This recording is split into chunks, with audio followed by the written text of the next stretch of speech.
Welcome to our tutorial on utilizing environment variables in edge functions. Here, we're defining an asynchronous handler for our edge function, which will be triggered on each request. First, we're accessing a build time environment variable named build_time_variable. This variable is set during the build process of our application and its value is embedded into the code at build time.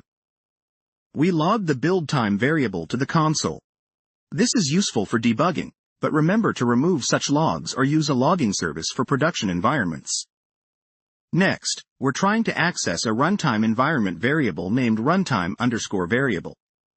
If it's not set, we fall back to a default value of default value. Runtime variables are typically set in the environment where the edge function is running, and they can change without redeploying the code. We also log the runtime variable to the console for visibility.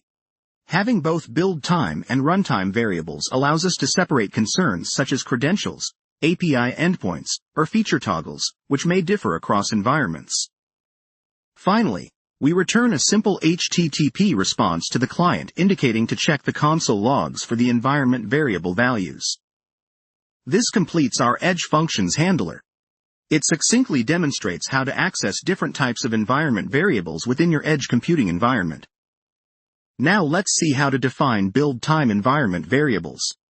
In the package JSON file, we can specify a script to run our build. Here, we set the build_time_ variable to my value before executing the build.js script. When this script runs, my value will be baked into the code wherever build_time_ variable is referenced. For local development, we often need to simulate different environment variables without hard coding them into our scripts.